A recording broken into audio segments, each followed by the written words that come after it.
यरूशलेम पोस्ट में आप देखते हैं कि अमेरिका ने पूरी स्ट्रेटेजी बनाई हुई थी। स्ट्रेटेजी थी 15 और 16 अक्टूबर के दिन हमला होने की। तो यूएस इंटेलिजेंस का डॉक्यूमेंट हाल ही में लीक होता है, जिसमें बताया जाता है पोटेंशियल अटैक प्लान और ईरान, कि हम ईरान पर हमला कब करेंगे। और इस बारे में सत्यता क्या है? सत्यता यह है कि यूएस मिलिट्री ने इस पर जांच तक बिठा दी है कि यार ये डॉक्यूमेंट लीक कैसे हो गया, कुछ तो गड़बड़ है, हमारा ये डॉक्यूमेंट लीक नहीं होना चाहिए था। इस डॉक्यूमेंट के अनुसार 1 तारीख की रात को इजराइल पर हुए ईरानी हमले का बदला लेने के लिए अमेरिका ने 15 और 16 अक्टूबर की तारीख डिसाइड की थी, जो आज से 4 दिन पहले बीत चुकी है। आपके दिमाग में आएगा तो फिर हमला हुआ क्यों नहीं, उसका भी जवाब आपको अभी मिल जाएगा। लेकिन उस डॉक्यूमेंट में 15 और 16 तारीख की डेट मेंशन थी। साथ ही साथ यह मेंशन था, अच्छा ये जानकारी आई कहां पर, तो एक मिडिल ईस्ट स्पेक्टेटर नाम से टेलीग्राम चैनल है। यह टेलीग्राम चैनल कुछ ईरान के सॉफ्ट कॉर्नर रखने वाले लोगों का है। ईरानियन सपोर्टर्स का ये जो टेलीग्राम चैनल है, इस पर हैकर्स ने 5 आई कंट्रीज को अमेरिका द्वारा शेयर किए गए डॉक्यूमेंट को डाल दिया।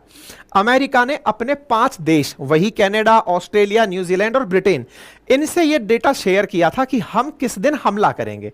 और यह डॉक्यूमेंट अभी ताजा ताजा बना था, 1 अक्टूबर के हुए हमले के बाद बना था। यानी पुराना डॉक्यूमेंट होता कि ईरान पर हमला करना है, ऐसा नहीं। उस 180 मिसाइल के बाद यह डिसाइड हुआ कि हम 15 और 16 को हमला करेंगे। और यह डॉक्यूमेंट जब 5 देशों से शेयर किया गया तो इसे ये जो हैकर्स होते हैं, इन्होंने हथिया लिया और हथिया कर इसे टेलीग्राम चैनल पर डाल दिया।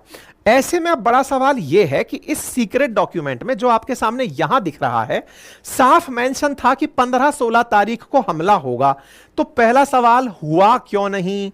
15-16 तारीख को हमला क्यों नहीं हुआ? दूसरा, हमला करने के लिए स्ट्रेटजी क्या अपनाई जा रही थी? तो इस स्ट्रेटजी में नंबर 1 यह बताया गया था कि कौन से लोकेशन से हम हमला करेंगे, और नंबर 3 क्या हम न्यूक्लियर वेपन यूज कर सकते हैं। यह सबसे इंपॉर्टेंट चीज है जो इस डॉक्यूमेंट में रिवील हुई है। इजराइल ने आज तक दुनिया के सामने यह स्वीकार नहीं किया कि उसके पास न्यूक्लियर वेपन है, लेकिन दुनिया भर की एजेंसीज यह मानती हैं कि इजराइल के पास न्यूक्लियर वेपन्स की संख्या 80 है। 80 न्यूक्लियर वेपन्स इजराइल के पास है। जैसे भारत ने खुद को कह रखा है कि हम परमाणु हथियार संपन्न हैं, लेकिन इजराइल पब्लिकली इस बात को स्वीकार नहीं करता। वहीं स्टॉकहोम इंस्टीट्यूट, जो पीस रिसर्च इंस्टीट्यूट है, जो अंतरराष्ट्रीय स्तर पर दुनिया भर के वेपन्स का लेखा जोखा रखता है, जैसे सिप्री के नाम से आप जानते हैं शॉर्ट फॉर्म में, उसने अपनी वेबसाइट पर मेंशन किया हुआ है कि इनके पास 80 न्यूक्लियर वेपन्स हैं, बॉम्ब हैं, और ये इनका उपयोग कर सकते हैं। इस डॉक्यूमेंट में न्यूक्लियर वेपन का भी यूज किया जा सकता है, इसका भी जिक्र किया गया है। इसका मतलब ये तो गजब है। अब दूसरा सवाल यह है कि लोकेशन क्या है, यानी हमला करने कहां से जाएंगे, क्योंकि मैंने आपको जो शुरुआत में जानकारी दी थी कि भाई इसके पास इतने सारे स्थान हैं हमला करने के, ABCDEF, इतने सारे ऑप्शंस हैं। तो इजराइल पर हमला करने, ये ईरान पर हमला करने के लिए कौन सा रूट अपनाएंगे, क्या है इस डॉक्यूमेंट में? कम से कम ईरान को इससे बड़ा फायदा हुआ होगा कि यार इनका आइडिया लग गया कि ये कहां से हम पर हमला करने की सोच रहे थे। ठीक है साहब, तो 15-16 तारीख हमले की चुनी गई थी, एक बात। दूसरी बात जो निकलकर आई वो आपको जानकर बड़ा आश्चर्य होगा, और यह आश्चर्य अमेरिका की एक कूटनीतिक हार की तरफ इशारा करता है। क्या? देखो, इसके अंदर जो जगह चुनी गई है ना, उसका नाम है हैतसेरिम। हैतसेरिम नाम का एक एयरफील्ड है जिसे 16 अक्टूबर के लिए तैयार किया गया है। हैतसेरिम नाम का एयरफील्ड, ये एकदम सीक्रेट डॉक्यूमेंट है जो पब्लिक हो चुका है।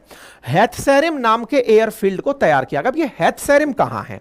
देखो, ये इजराइल का मैप रहा, और इस इजराइल के अंदर हैतसेरिम अगर आपको दिखाई दे तो ये रहा। हैतसेरिम नाम का ये एयरबेस वही एयरबेस है जिस पर इजराइल के ऊपर जब 180 मिसाइलें दागी गई थी तो इस पर भी मिसाइलें डाली गई थी। साथ ही साथ तेल नौफ, यह दूसरा एयरबेस था जब 180 मिसाइलें आई थी तो हैतसेरिम पर और तेल नौफ पर आई थी। इंटरेस्टिंग बात जानो, इजराइल छोटा सा तो कुल देश है, इस छोटे से देश में 80 न्यूक्लियर बॉम्ब रखे हैं। तो न्यूक्लियर बॉम्ब कहां रखे होंगे?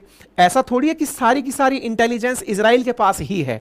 माना जाता है कि ईरान वालों के पास भी तो इंटेलिजेंस होगी, उनकी भी तो खुफिया एजेंसी है, उनकी भी तो कुछ फोर्सेज हैं, वो भी तो कुछ जुगाड़ती होंगी। इजराइल के बारे में कहा जाता है कि इसने अपने न्यूक्लियर वेपन इसी तेलनॉफ और हैतसेरिम पर रखे हुए हैं। क्यों रखे हुए हैं? क्योंकि यहीं पर इसके F-16 और F-35 जो अमेरिका के सबसे उन्नत फाइटर जेट्स हैं वो तैनात खड़े हैं। इसका मतलब कभी भी अगर जरूरत पड़े तो इसी एयरबेस से फ्लाइट्स उड़ेंगी। और यही बात इस रिपोर्ट में लीक हो जाती है कि हैत सैरिम से हम अपनी फ्लाइट्स उड़ाएंगे।